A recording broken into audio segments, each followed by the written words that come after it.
The story I have for you today is one of unimaginable tragedy. A little girl caught in the ruthless tug-of-war between adults, a game she could never win. This is the heartbreaking tale of Kelsey Shelton Smith Briggs, a little girl whose short life became a symbol of injustice and tragedy. Kelsey Shelton Smith Briggs was born on December 28, 2002, in Oklahoma City, Oklahoma, to her mother, Raye Dawn Smith, and her father, Lance Briggs. Kelsey was described as a sweet, outgoing, smart, happy, and energetic child.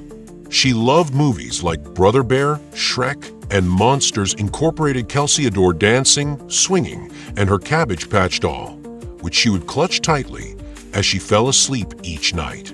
Kelsey's life began in a family riddled with turmoil. Her parents, Raye and Lance, were high school sweethearts who later rekindled their relationship after graduation and married on July 15, 2000. But their marriage was plagued by violence. Police had been called to their home multiple times due to assaults on Raye, and they had advised her to get a protection order against Lance, who had a history of drug and alcohol problems. Just weeks before they married, Lance even punched Raye in the stomach, causing her to miscarry their first child. After their separation, Lance refused to let go of Raye, often breaking into her house and leaving notes begging her to take him back, or worse, threatening her with cryptic messages like, "You want to play games? You decide." Lance repeatedly violated a temporary restraining order by breaking into Raye's home, stealing and destroying her belongings, and dumping them in nearby creeks or fields as a cruel form of intimidation. Kelsey's life was tragically caught in the crossfire of a battle she could never escape between two adults where she had no voice and no defense. Her story is not only one of heart-wrenching loss, but also a stark reminder of the injustice and suffering that innocent children can endure in the midst of adult conflicts. Shortly after Kelsey was born in December of 2002, Lance, her father, requested a paternity test. However, it was his mother, Kathie Briggs, who truly pushed for the test, eager to confirm the truth. At first, Lance didn't seem interested in being an active father. He only wanted standard visitation with her, and even told others he hoped Kelsey wasn't his so he could move on with his life. But his wish didn't come true. The DNA test confirmed what Raye had known all along. Kelsey was indeed his daughter. As a result, the little girl began to split her time between her mother's home and the home of her father and grandmother. Kathie Briggs, Lance's mother, was always ready to defend him, painting him as a good man when in reality, he wasn't. She even went so far as to claim that Raye had fabricated the stories of abuse against Lance. But Kathie's defense of her son was likely rooted in guilt. She was trying to make up for her own failings as a mother.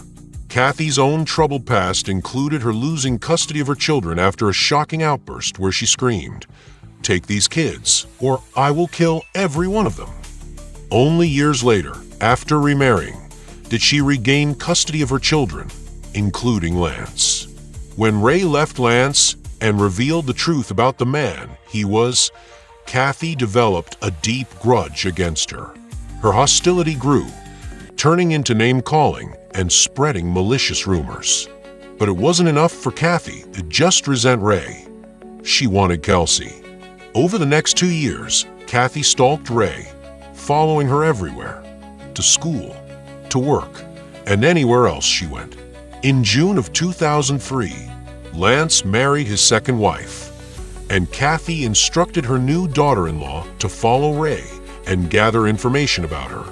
During this difficult time, Raye's father was battling cancer, and Kathie and her daughter-in-law harassed Raye with constant calls. Kathie, driven by a desire to take Kelsey from her mother, made false reports to Child Protective Services and the police, trying to paint Raye as an unfit mother. On one occasion, Kathie followed Raye and falsely claimed that she was driving erratically and speeding.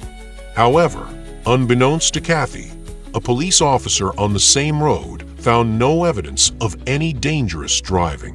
When it became clear that the police weren't taking her seriously, Kathie was told that the only way to gain custody of Kelsey was through a custody battle. To Kathie, this sounded like a promising plan. In August 2004, Lance, despite his violent tendencies and drug problems, was unexpectedly drafted into the Army and sent to Iraq. It seems strange considering his issues, but military service did nothing to change Lance's character. In January of 2005, the story took a chilling turn. Raye rushed her daughter to the emergency room after Kelsey cried out in agony, unable to move her arm. The doctors discovered bruises and a broken collarbone. Raye explained that Kelsey had fallen from her toddler bed in the middle of the night, and the doctor, not suspecting abuse, allowed Kelsey to leave with her mother. But just days later, on January 14th, during a visit to her father's house, Kelsey's injuries resurfaced. Lance and his wife, Ashley, noticed the bruising while preparing to bathe Kelsey. Alarmed, they returned to the same emergency room, this time with suspicions of foul play. The situation quickly escalated. Lance and his mother, Kathie, told the doctors they suspected Raye had intentionally harmed Kelsey.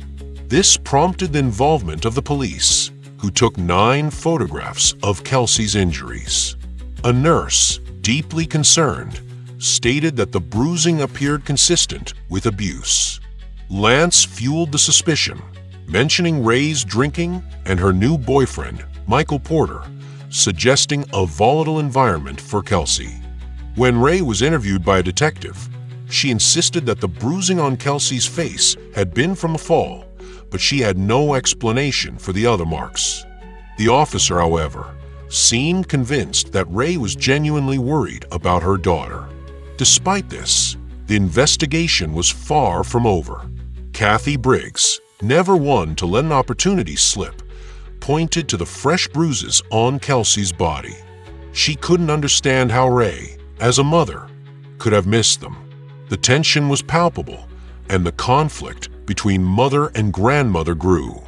Raye, however, continued to argue that the bruises were just part of normal childhood accidents, but didn't end there. On January 21st, Raye took Kelsey to yet another doctor, who, despite some concern, concluded that the bruising wasn't unusual. Still, the court hearing that followed on January 24th was explosive. The judge made a shocking decision.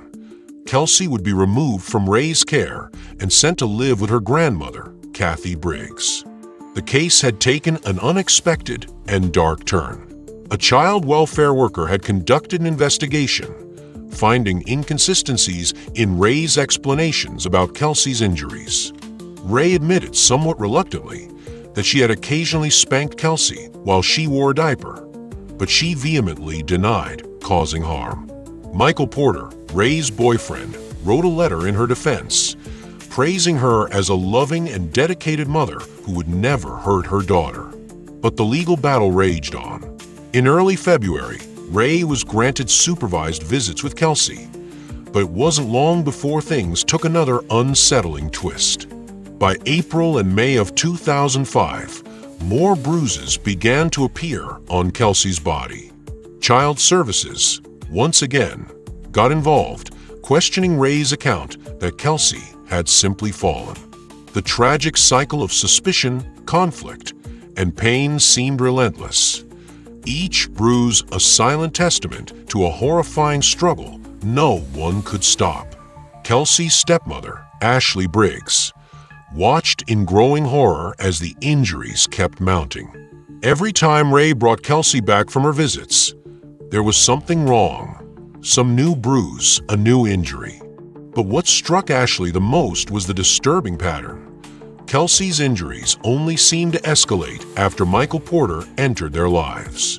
Raye, however, was deeply in love with Michael, and on April 18, 2005, they married at the Shawnee Courthouse, despite the growing concerns surrounding Kelsey's safety. At the wedding, Kelsey hobbled in with a limp on her right leg. Just days before, on April 14th, her aunt had taken her to the zoo, where Kelsey, wearing platform flip-flops, had tripped and twisted her ankle. Raye had immediately rushed her to the emergency room, where the doctor diagnosed a sprained ankle and advised rest. The following day, Raye ensured the injury was reported to Child Services. But that evening, after the wedding, Kelsey was sent to stay with her grandmother, Kathie. Within hours, Kathie noticed something strange. Although Kelsey had been walking fine earlier, she now refused to walk. Despite this, Kathie didn't take Kelsey to a doctor, nor did she call Raye. Instead, Kathie took Kelsey to gymnastics, an odd choice considering Kelsey could barely walk. It wasn't until Kelsey returned to her mother's care that Raye grew truly alarmed by her daughter's condition and rushed her back to the emergency room. The doctors found something shocking: spiral fractures in both of Kelsey's shins. The right leg injury, they believed, was from a fall at the zoo, but the left leg had likely been injured from Kelsey putting too much pressure on it for too long. The doctor ruled out intentional harm and placed casts on Kelsey's legs. However, Kathie wasn't convinced and took Kelsey to another doctor who made an alarming conclusion: the fractures were signs of child abuse. The new doctor removed the casts, but Raye, concerned, quickly took Kelsey back to the first doctor, who put the casts back on. Meanwhile, Child Protective Services began to investigate, suspecting that Kathie, or someone in her household, was involved in the abuse, but they had no concrete proof. Then on April 27th, Kelsey sustained yet another injury, a quarter-sized knot near her eye. The story this time was that Kelsey's new stepsister, just 7 years old, had accidentally elbowed her while she was sleeping. But the pattern of frequent injuries was undeniable. Child Services stepped in once more and removed Kelsey from her mother's care on May 3rd, placing her with her maternal grandmother, Raye Smith. Raye and Kathie were granted supervised visits. The investigation reached a boiling point. It was concluded that either Raye or Kathie had been responsible for the abuse, or they had failed to protect Kelsey from it. Both denied the allegations. Gayla, Raye's mother, insisted that her daughter could never intentionally hurt Kelsey. She defended the bond between Raye and Kelsey, claiming they were like best friends, living together for nearly 2 years in a loving home. However, during Kathie's supervised visits with Kelsey, the little girl's behavior became increasingly unsettling. Kelsey would hide from her grandmother, throw objects at her, run away, and even try to bite her on occasion. Kathie, frustrated, eventually stopped showing up for her visits altogether. Meanwhile, Raye's supervised visits with Kelsey revealed an entirely different side. Kelsey was smiling, playing, and seemed happy, at least for a time. But there was a shift in Kelsey's demeanor that no one could ignore. Her once joyful and carefree nature began to fade. She was now showing signs of a bad temperament, no longer the cheerful child she once was at daycare. She began biting and pinching other children. Her hair was falling out. She refused to eat, and naps became impossible. Something was seriously wrong. As if the situation weren't complicated enough, DHS workers repeatedly asked Kathie for Lance's contact information, but she continually avoided providing it. She claimed that Lance was too busy with his military duties to be reached. But strangely, during multiple supervised visits, Kathie received phone calls from Lance. She managed to time these calls with her visits, yet conveniently never gave his contact information to Child Services. In fact, Kathie spent so much time on the phone during her visits that a child service worker had to reprimand her. The tension was palpable. A child caught in a web of suspicion, a family divided, and the question of who would protect Kelsey and who was truly harming her grew ever more urgent. October 11th, 2005 would forever mark the darkest day of Kelsey's short life. At 2:45 in the afternoon, Raye left to pick up her stepdaughter from school, leaving Kelsey alone, peacefully sleeping in her bed. The errand should have taken no more than 40 to 50 minutes. But during her trip, Raye stopped at the post office and received important documents for Kelsey's therapy. Little did she know that when she returned home, everything would be forever changed. As Raye pulled into the driveway, she saw her mother and an ambulance with paramedics outside. Panic surged through her as she rushed to ask her mother what had happened. Gayla's voice trembled as she explained that Michael Porter had told her Kelsey had suffered a seizure. Raye's heart raced as she followed the ambulance to the hospital, but the doctors worked on Kelsey for 45 minutes, desperately trying to save her. At 4:45 p.m., they pronounced her dead. Raye, who was pregnant with Michael's child at the time, entered the room and held Kelsey's lifeless body in her arms. Tears streamed down her face as she rocked her daughter, whispering, "Why did God take my child?" But the grief wasn't over. As she prepared to leave, Michael asked with cold indifference, "What about the autopsy? They're not going to cut her open, are they?" Raye, shaking with disbelief, replied, "I need to know what was wrong with her." In that moment, Michael's response sent chills down her spine. He feigned 2 heart attacks and collapsed dramatically. The autopsy revealed a horrifying truth. Kelsey's death was caused by blunt force trauma to her abdomen. But that was just the beginning. As investigators dug deeper, they uncovered disturbing photos and videos of Kelsey on Michael Porter's computer. A wave of terror swept through the case as authorities ordered the exhumation of Kelsey's body. What they found was unspeakable. Signs of sexual abuse were discovered, confirming that Kelsey had been victimized in ways too gruesome to imagine. The shock of Kelsey's tragic death deepened into something far more sinister. Michael Porter was now facing not only murder charges, but also sexual assault charges. The cold, calculated horror of what had happened to Kelsey was only beginning to surface, and the world would soon be forced to reckon with the monstrous truth. The tragic story of Kelsey Shelton Smith Briggs didn't end with her death. It ignited a fierce and bitter battle that would tear families apart and expose deep flaws in the justice system. Kathie Briggs, Kelsey's grandmother, was the first to learn of her granddaughter's death. Within half an hour, she called Lance, Kelsey's father, who was in drug rehab in Fort Benning, Georgia. Lance rushed home, but Kathie's next move shocked everyone. She called the police and accused Kelsey's mother, Raye, of murder. She claimed that Raye, who had been fighting to protect Kelsey, was responsible. This accusation set off a relentless war between the Smith and Briggs families, each fighting to control Kelsey's legacy. Kathie created a website called Kelsey's Purpose, using it to spread her version of events, blaming Raye for everything from abuse to murder. The trial that followed delivered a shocking twist. Michael Porter, Kelsey's stepfather, pleaded guilty to the crime and was sentenced to 30 years in prison. But the injustice didn't stop there. Despite not being present at the time of Kelsey's death, Raye was sentenced to 27 years for enabling child abuse. This outrageous verdict stunned the public. A mother who loved her daughter and fought for her well-being was locked away, while the true culprits escaped the harshest punishment. Meanwhile, Lance Briggs, instead of grieving his daughter, used her death for financial gain. He filed a lawsuit against social services and was awarded $625,000. Instead of using the money to honor Kelsey or support other children in need, he squandered it on a new house, a car, and nights in strip clubs.